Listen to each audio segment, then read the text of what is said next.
Don't let anybody fool you. This was all a setup for Rick Grimes in Season 2. What's going on, YouTube? Welcome to WeSibs, West Coast, East Coast Siblings, where we talk about your favorite movies and TV shows. Of course, we're talking the season finale, episode 10 of The Walking Dead World Beyond today. There's a lot to go over. A lot went down, of course. We're going to talk about the episode itself. Then we're going to talk about Season 1 as a whole. And then we're going to look forward to Season 2. I'll give you all the latest news on what we can expect from that. This is going to be everything. Your recap, review, reaction, biggest takeaways, all rolled into one video. So be sure to hit the subscribe button and click the bell so that you don't miss the latest news. If you still got Thanksgiving leftovers, grab some of those, sit back, relax, and let's get into it. My quick thoughts on Season 1 as a whole. I think it was pretty good in separating itself from everything else we knew about The Walking Dead. This was a big, structured, civilized world that we hadn't really seen. There was an element of safety there. We got to see a lot more of the Civic Republic, but I was surprised that not a lot of characters died. I mean, Walking Dead is known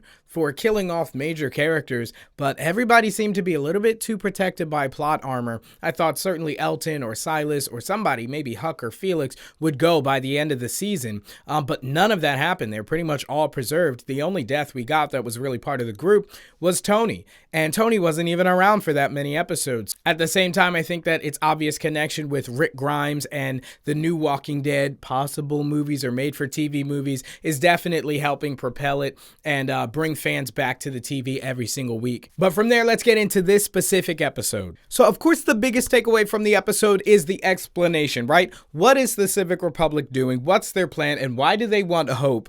Okay, so dealing with episode 10, we know the biggest takeaway from the episode is, of course, the explanation. What is the Civic Republic doing? What's their mission? What's their plan? And what do they want with hope? So we'll get to that in a second, but first let's deal with some lighter topics, including Elton, Percy, and Silas and what they're up to. So we last left Elton and Percy on that radio call where Percy reveals that it's Huck, aka Jennifer Kublek, who is the bad guy, the real sinister person who killed Tony and shot Percy. Now, Elton was already on a mission to find Silas, but obviously with the immediate danger, they were probably trying to make their way to the girls as quickly as possible, but they happened to find Silas on the way. Of course, Elton lets Silas know that he's innocent of murdering Tony. I don't know why he didn't know that. Again, maybe PTSD, he's got traumatic stress that's causing him to forget these things, but that's obviously a big burden off of his shoulders. But this trio doesn't last long, as by the end of the episode, Silas decides to make some sort of sacrifice and allow himself to be caught. Elton and Percy are on foot, and Percy's shot, and Elton's carrying like all this luggage. The Civic Republic have vehicles. You're not going to slow down anything. They're going to get you.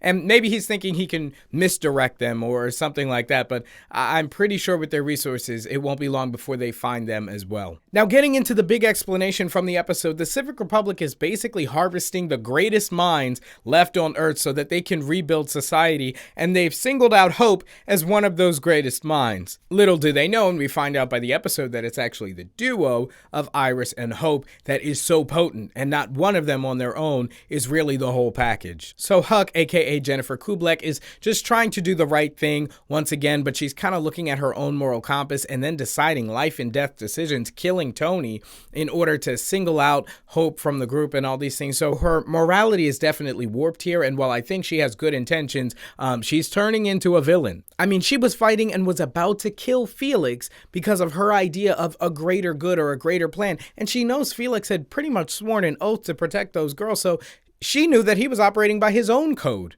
Now, one thing they didn't tie up in this episode is, yeah, I know that the rest of the group was expendable, but did that necessarily mean that they had to be gone by the time they met the Civic Republic? They never made that quite clear. Like, if they had all shown up on that day, would the Civic Republic had just killed everybody? Why not just take them in too? My answer is that the Civic Republic is probably trying to create some sort of great society that's only filled with the greatest minds, thinkers, athletes, philosophers, etc., and leaving out everyone else. So now that I think about it, they probably would have killed the rest of the group if they had all shown up. One, they couldn't have all fit on the helicopter anyway. And yeah, they're probably no use to people like Elizabeth. Now, another big thing that's going to give us big clues into season 2 is we were waiting to see how the group would find out about the destruction of Campus Colony. And this comes via a scene where Iris and Felix reunite with Will and some survivors from the attack on Campus Colony. Seemed like a couple dozen. I guess Civic Republic wasn't as thorough as they should have been. And this is where I'm thinking they're going to begin to build up these numbers of resistance to attack and defeat the Civic Republic. Now, of course, with all the weapons and technology the Civic Republic has, they're going to need some insiders to betray the Civic Republic. And this is where we get into Hope, her father, and Rick Grimes. And from there, let's get into what we can expect from season 2. So we know World Beyond as a whole, we've known this for a while now, is a 2-season contained story. And it's already been confirmed by Matt Negret that we're going to see potentially where they took Rick Grimes in the 2nd season. So much of this 1st season was setting up what's going to be a climax pretty much for all of TWD TV shows, I'm guessing, as it catapults its way into feature films. Now, the crazy thing is what's going on with movie theaters right now. Who knows if it's going to roll out exactly the way that they had planned. They might just be making some made-for-TV movies, but I definitely think they would be worthy of the big screen. Now, as far as when we can expect to see season 2, the best rumors around the internet are saying late 2021 at the earliest, and I think this is the most accurate and reliable time frame, as with everything going on in the world right now, a year is pretty much par for the course. But this is a good thing, guys, because it's going to give them time to perfect this story. Again, I think we're going to see Rick Grimes in this 2nd season of Walking Dead World Beyond, and he is going to be the one who heads up the betrayal inside the Civic Republic that's ultimately going to leave the doors wide open for the resistance built up by survivors from Campus Colony and the rest of the world to take down Civic Republic. And that's pretty much all we know about season 2, late 2021, connections with Rick Grimes, and my predictions were a possible revolt regarding the people, the survivors from the Campus Colony attack, and some insiders betraying the Civic Republic, including Huck, aka Jennifer Kublek, Hope and her father, and obviously the Rick Grimes. Anyway, guys, that's a wrap on season 1 of The Walking Dead World Beyond. It's shaping up to be a really great show, definitely a good season, but let me know what you thought down in the comments below. Of course, be sure to hit the subscribe button and click the bell so that you don't miss any updates, and if you're looking for something else to watch, we got more Walking Dead, as well as a new show, Flight Attendant on HBO Max.